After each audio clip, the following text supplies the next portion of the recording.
If you ever try to heal CPTSD without safety, that's like taking a roller coaster ride while your pants are on fire and you're trying to meditate. Good luck. You're going to get a broken neck, a burnt you know what, and a whole bunch more trauma. And so today we are talking about why healing without trauma is almost dang near impossible. How do you know, Joe? You're such a know-it-all. Well, I've done it myself. I was a self-help guru, motivational seeker of all that stuff in my 20s, and I was even a self-proclaimed Buddhist at once, but you ain't got to tell nobody that, or that. Anyway, I didn't realize the one thing that I was doing was not being safe and grounded in my trauma-informed search of healing. That was a really super roundabout way of saying that. So today we are going to break down 5 reasons why you cannot heal without safety when you have trauma-related disorders such as CPTSD or developmental trauma. So reason number 1 is your brain thinks you're in Jurassic Park and you're being chased by a velociraptor. What the hell does that mean? I'm going to explain to you. Just relax. So you're journaling, you're meditating, you're doing all the good stuff, doing the hot yoga, eating the avocado toast on wheat bread that's non-GMO and organic and came from the freaking Himalayan mountains and all that, but your body still thinks that you need to run because the velociraptor, that's the New York accent, the velociraptor is like just closing in on you, right? And it's gonna just chomp your face up. And there's a reason why your body's reacting that way, because when you're first learning how to seek safety in trauma journaling and stretching and yoga and meditating with a trauma-informed mindset, your amygdala, this nice beautiful part of your brain that's responsible for detecting danger, that's usually supposed to be in the background, well, when you've been traumatized, that bad boy gets super diesel, like hyper just focused and just like strong, way stronger than it needs to be. And so when you first start doing these safety modulation tools, set things that you're supposed to try to focus on, your brain goes, no, we can't let our guard down because you never know when that goddamn velociraptor is coming, bro. And you're like, bro, the velociraptor's never coming. And I can't say velociraptor, I'm like, velociraptor, okay, forget about it. But you think that danger is all around the corner, and so you talk with your hands like that a lot. And so what's really going on is that primitive part of your brain has taken over, and the beautiful frontal lobe, right, the prefrontal lobe, that beautiful part that makes us much different than other animals, that's responsible for executive level thinking, actually shrinks. So it stops going to the gym and it's just like,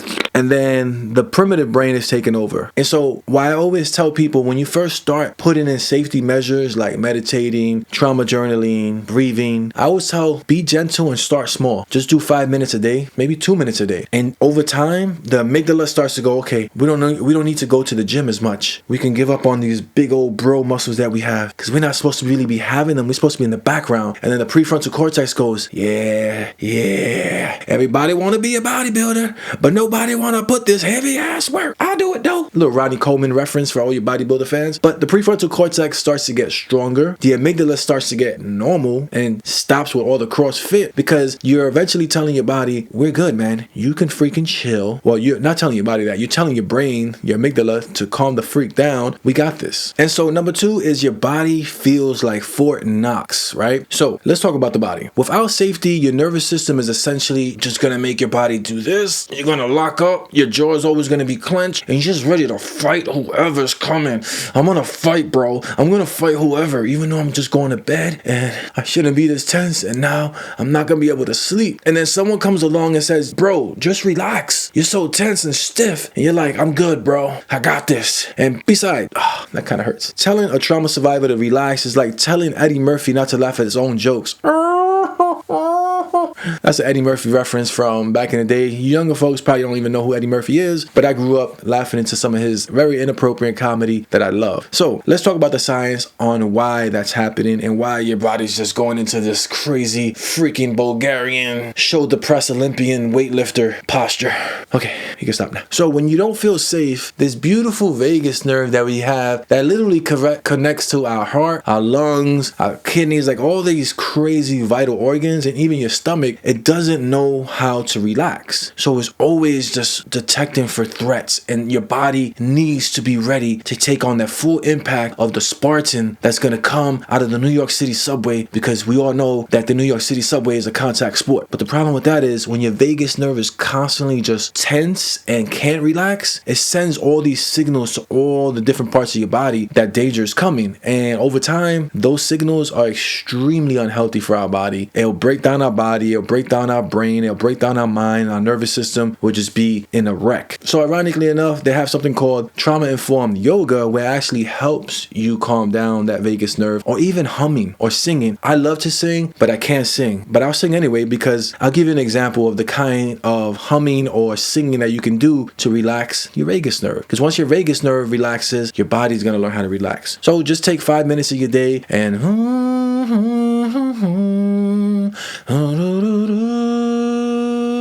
or if you don't want to be that dramatic and sound that bad like me, all you got to do is just hum.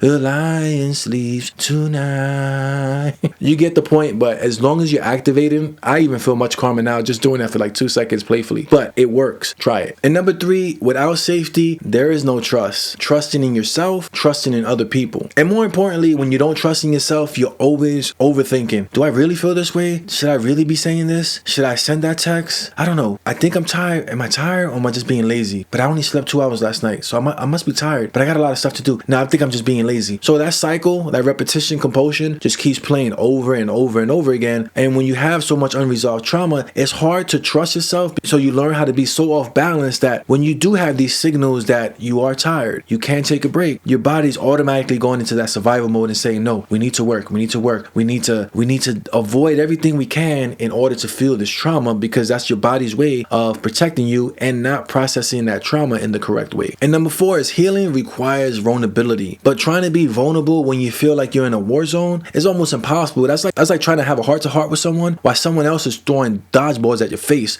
You're like, look, dude, I just really want to, and you just get slapped with a dodgeball. It ain't gonna work. You're not gonna feel like you can actually be vulnerable while someone's beaming you in the face. I hope you get my point. That was a little dramatic, a little bit obscured, but you get it. And you might be saying, Joe, that was a little bit extreme, but neuroscience says that we cannot build social connections and feel safe until you learn how to feel safe with others. Otherwise, your brain will never let its guard down. It's always going to be scanning for danger, and no matter who you meet. They could be the safest person in the world, but if you don't feel safe, you're not going to feel safe with others. And the reason for that is because intimacy, and it doesn't have to be romantic intimacy, it could be intimacy and just letting a friend in or someone you just met that you like, that you want to try to get to know. Intimacy requires safety. Without safety, you have no intimacy, you have no deep connections. And last but not least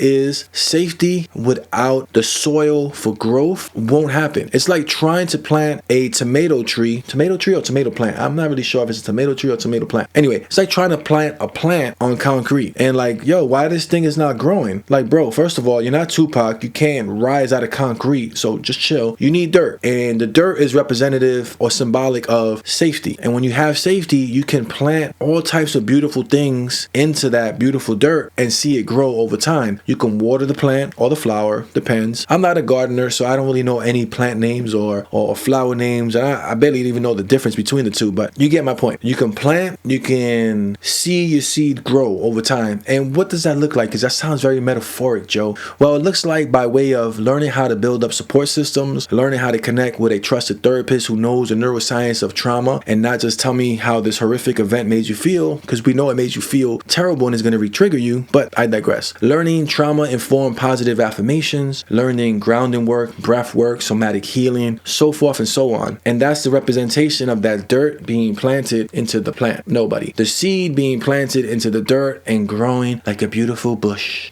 Okay, that wasn't weird. And just remember, safety is not extra credit. Safety is the foundation. Leave your like, leave your subscription, and I'll catch you next time. Peace. Peace.